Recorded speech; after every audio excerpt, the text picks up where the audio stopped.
In this video, I'll be providing you with a sample explication of a poem by William Shakespeare. Essentially, an explication of a poem is just a close reading of that poem. This is a skill we'll be practicing throughout this module and which you'll be applying an essay to. When you're assigned an explication of a poem, a good initial step is to begin by going over each line individually and making sure you understand exactly what's being said. A good way to do this is to try to paraphrase the poem, line by line, putting it into your own words. That's where we'll begin with Shakespeare's sonnet, Shakespeare's poem, Sonnet 29. If you've not yet read Shakespeare's Sonnet 29, please pause the video and do so. The poem can be downloaded from the online readings and videos folder within the third module folder. You'll probably want to have a printed hard copy in front of you when watching this video so that you can take some notes as we go along.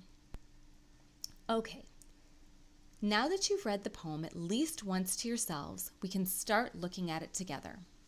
First, I'll read the poem aloud once. Then we'll break it down line by line. Shakespeare's Sonnet 29.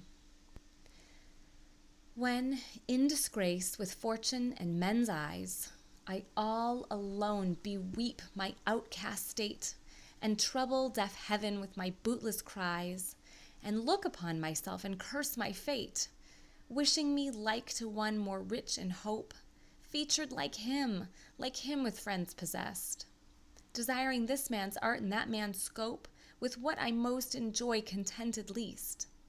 Yet, in these thoughts, myself almost despising, haply I think on thee. And then my state, like to the lark at break of day arising from sullen earth, sings hymns at heaven's gate. For thy sweet love remembered such wealth brings, that then I scorn to change my state with kings. Now that we've read the poem aloud, let's go line by line and break down the poem, putting it into our own words as much as we can. Line 1. When in disgrace with fortune in men's eyes. Okay, so what do we think that it might mean to be in disgrace with fortune in men's eyes? If we look it up, we'll see that to be in disgrace means to have lost your reputation or the respect of others, the good position you had, in other words.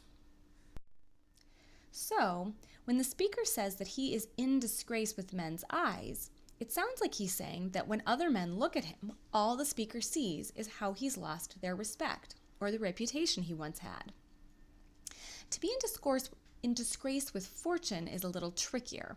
But again, let's think about what fortune can mean. A fortune can mean a large sum of money, but the word fortune by itself usually means your luck, like good or bad fortune. So it's sounding like this person is talking about a time when he feels like he's lost his luck and the respect he used to see in others' eyes. Now let's move to line 2. He says, when I've lost my reputation and am feeling most unlucky, I all alone beweep my outcast state. This line is a little more straightforward than the first one. It confirms some of what we thought about the speaker being down and out, since he tells us that he's all by himself, and he explains that when he's all by himself like this, what he does is cries about, beweeps, the rejected position he finds himself in, his outcast state. So far, this is a pretty depressing start. Let's see what happens next. After telling us about how he cries about his rejection and unluckiness, he says, and I trouble deaf heaven with my bootless cries. Bootless is a really strange word, so we should probably look it up. It turns out that bootless means useless, so his cries are useless. And how useless are they? Well, apparently even heaven is deaf to these cries. So even heaven, the place many people believe that they can always turn to when no one else cares, isn't listening. And what does he do when he's in this position? Well, in line 4 he says, and I look upon myself and curse my fate. It sounds like when he's in this position, he takes a good look at himself, and even he doesn't like what he sees, since he curses, meaning to invoke a curse on something, which is right along the lines of saying, "Damn you, so-and-so," but the so-and-so here is his fate, meaning probably where fate has taken him or the course of his life so far.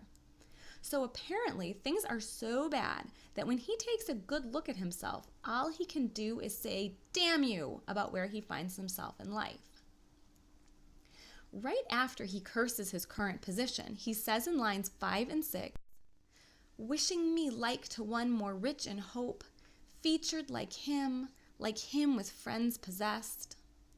So he starts wishing for or wanting something, specifically to be like something else. And what does he wish to be more like? Someone who's more rich in hope.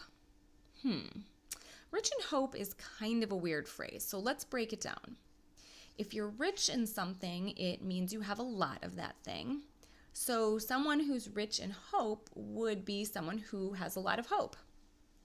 And a kind of person who has lots of hope is probably more of an optimist than our speaker sounds like, someone who's looking toward a brighter future. So he wishes that he had more hope like some other people do, and he wishes that he was featured like him with friends possessed. Since he uses the pronoun him here, it sounds like he's looking at other guys that he can see or think of and wishing how he was more like them. So what kinds of things about those people does he wish he had? Well, your features usually refers to your physical features or how you look. So it sounds like he wishes that he looked more like this other guy or that he had more friends like yet another guy. While he's in this state of mind, he also tells us in the next line that he starts desiring this man's art or that man's scope. Desire is pretty easy to paraphrase. He obviously wants something that yet another guy has, but what do we think it is? Well, art can mean a work of art, but it can also mean skills. So whether it's artistic skills or not, it seems like he wants to have the skills that another man has. He also wants some guy's scope.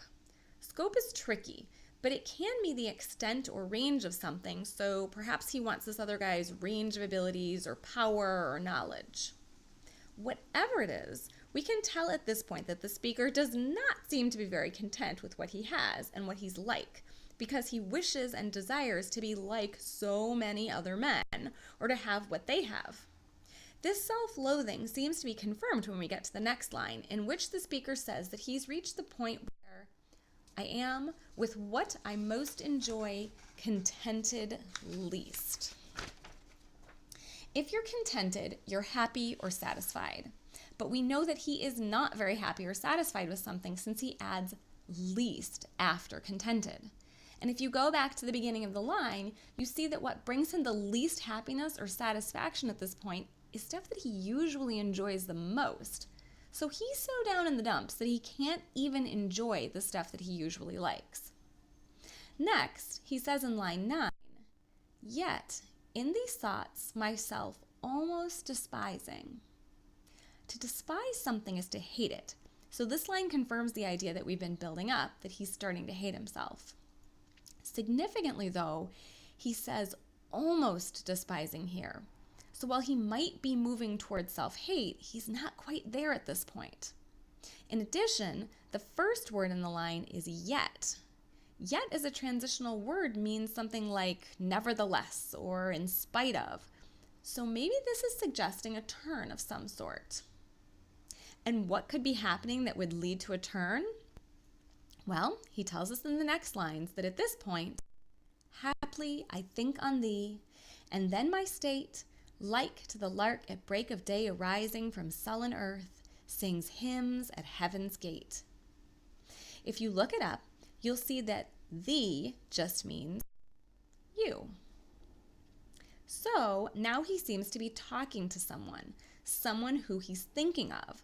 And when he thinks of this person now, his state, like to the lark at break of day arising from sullen earth, sings hymns at heaven's gate. We can tell that he's comparing his state to something since he says it's like that thing, But what does he compare his state to? A lark at break of day arising from sullen earth. Since a lark seems to be the basis of the speaker's comparison, we should probably look this up too. It turns out that a lark is a small songbird. So he's comparing his state, maybe meaning his state of mind, to a songbird that rises from the gloomy ground, the sullen earth in other words, at dawn or break of day, and sing songs of praise, hymns, high up in the sky. We'll spend more time on this image later, but this seems like a much more positive picture than what we've been hearing so far, which confirms the turn in his feelings that words like yet in line 8 suggested. At this point, we might be wondering why thinking of this person would cause such a change, so let's keep reading to see if we can figure it out.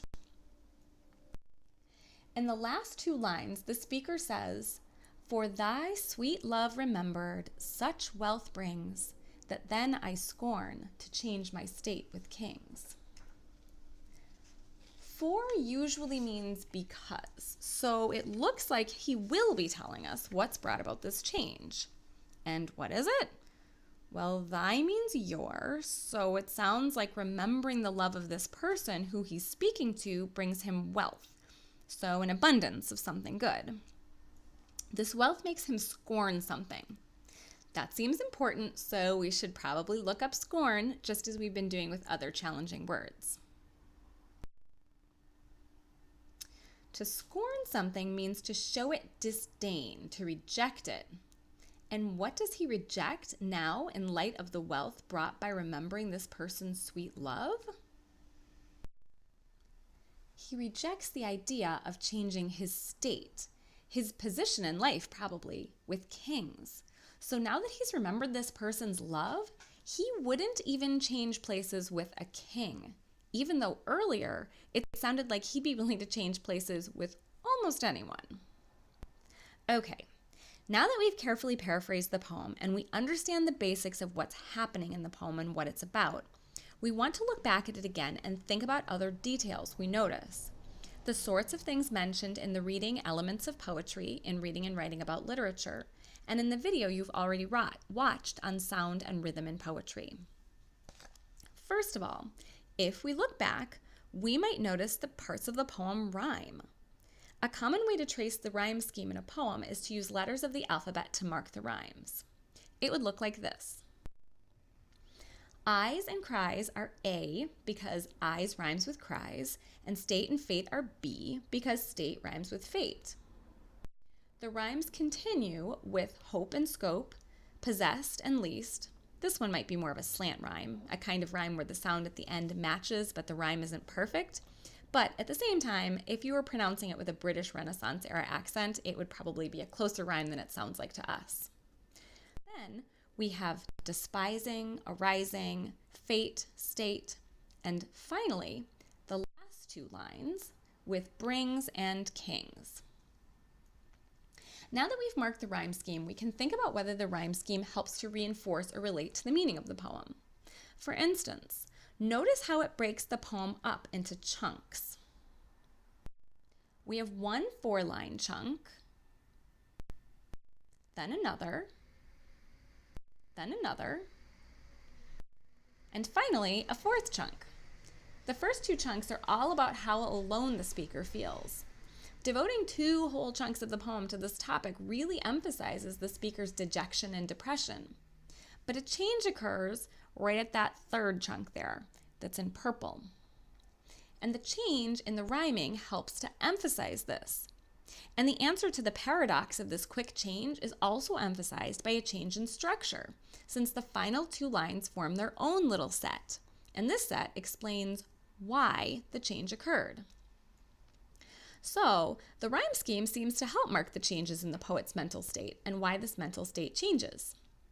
Incidentally, 4-line groupings like this are called quatrains, think quattro, and 2-line groupings are called couplets. They're composed of a couple of lines. But notice how you didn't need to know this in order to think about the poem's structure and its meaning, to read it carefully. Another use of sound that comes up in elements of poetry in the video you just watched on poetic rhythm is consonance and assonance. Consonance, if you recall, is the repetition of consonant sounds, like the repetition of S in Sally sells soup. And assonance is the repetition of vowel sounds, like the ah sound in Molly dropped the olives. This comes up in Sonnet 29 in line 2, which starts all alone. It's a perfect example of both consonance and assonance, since we get the repetition of the consonant L sound and the vowel ah sound. If we read over this line a few times, we might notice that this instance of consonance and assonance slows down the phrase, which adds extra weight to the idea of the aloneness. Since it's hard to say this fast, it makes you feel the time spent alone more and emphasizes how alone the speaker feels. While repetition of sound is worth paying attention to in a poem, it's also good to be on the lookout for other kinds of repetition, such as repetition of words. So what words repeat in this poem? It looks like state and heaven both come up more than once. When words repeat, some things you might think about are how the meanings might be different in the different contexts, or how their repeated use might serve to emphasize something in the poem. Let's look at each of these instances of repetition individually. First, let's look at heaven. In the first use in line 3, heaven is referred to as deaf, not hearing at all the speaker's cries. When we look at the second use of heaven in line 12, we can notice that sound is again associated with heaven. But instead of bootless cries, there's joyful singing. So this repetition really helps to emphasize the change that we've already started tracking. Now let's look at state. The first time state comes up in line 2, it's explicitly tied to the feelings of dejection and being alone that come up again and again in the initial lines, since it's described here as the speaker's outcast state. With a word like state, we should keep in mind that it can have multiple meanings or connotations. Your state can refer to the position you're in, like your state of being, your location, or your location mentally, like your state of mind.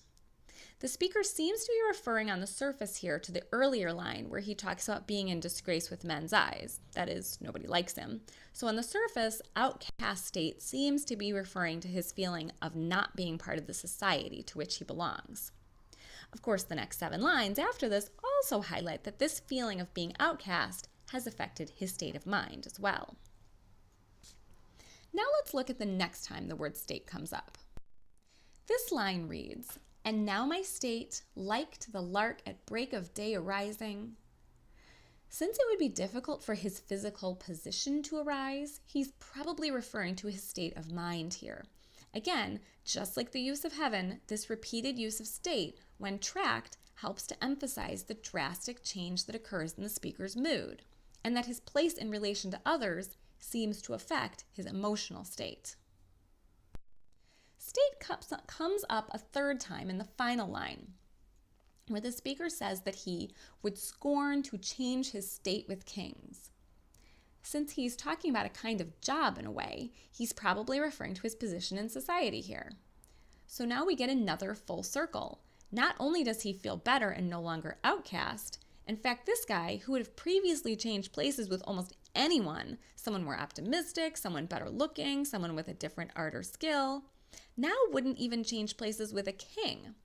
While we got this message through our paraphrase initially, we can see that Shakespeare's use of repetition and the multiple meanings of the word state serves to further emphasize the 180 in the speaker's perspective that occurs during the course of the poem. In addition to a poem's sounds, rhythms, word choices, and uses of repetition, imagery and figurative uses of language are 2 more things it's helpful to pay attention to within a poem when you're reading it closely or explicating it. Some examples of figurative language are metaphors and similes. And a metaphor, 2 things are usually thought to be dissimilar are treated as if they were alike. For instance, if I have a student in a class named Richard and another student says about Richard, "Richard is a pig," that second student is employing a metaphor to voice her opinion about Richard, provided, of course, that Richard is a human in my class and not actually a pig.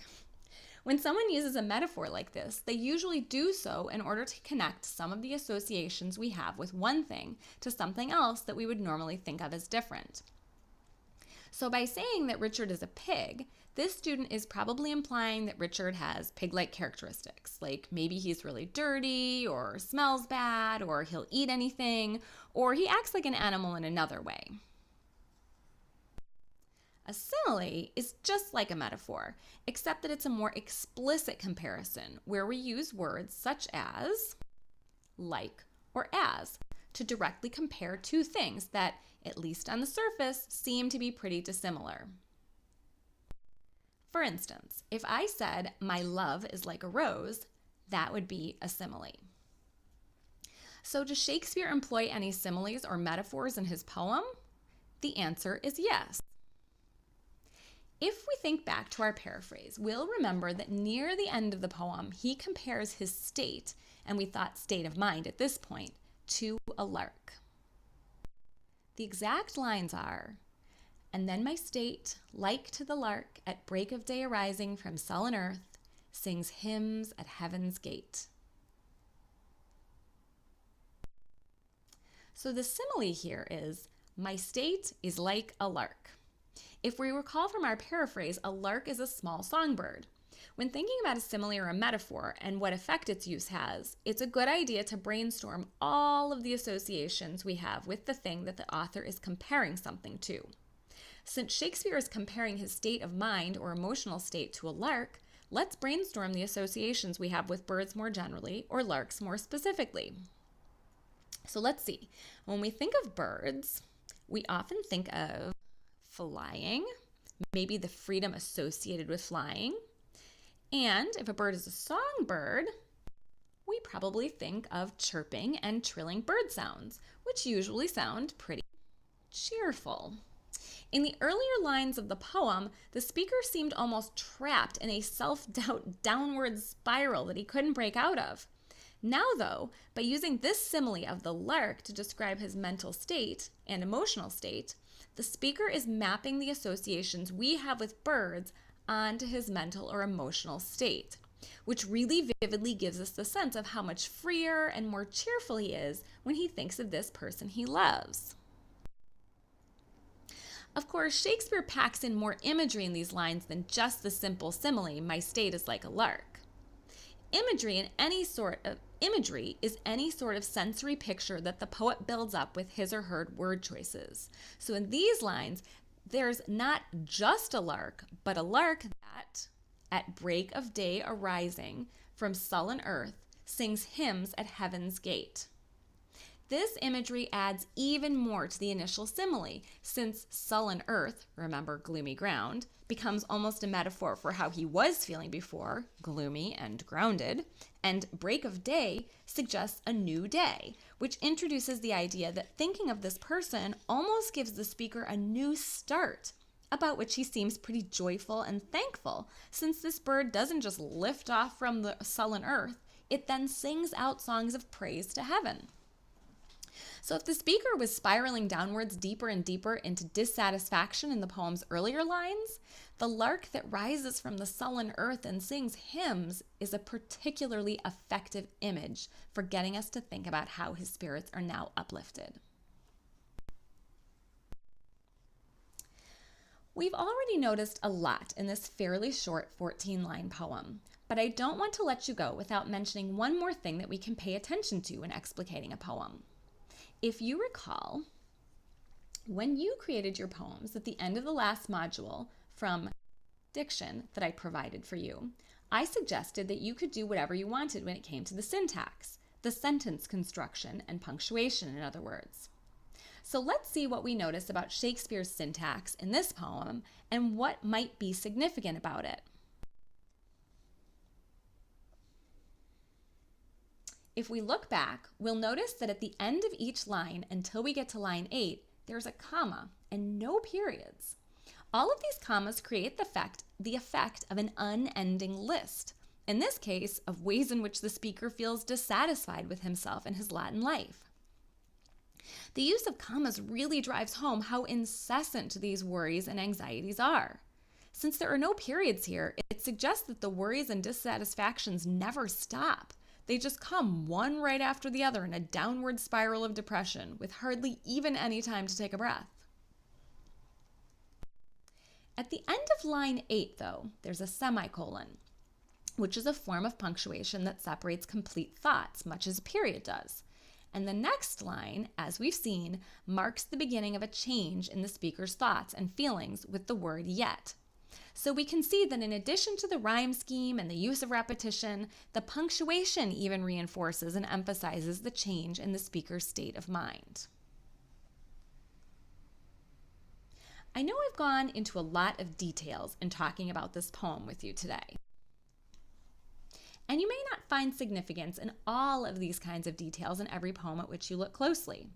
Or other kinds of details may seem more important in other poems. What I'm hoping, though, is that this has given you a sense of how closely you can read or explicate something as short as a poem, and the added meaning that doing so can provide.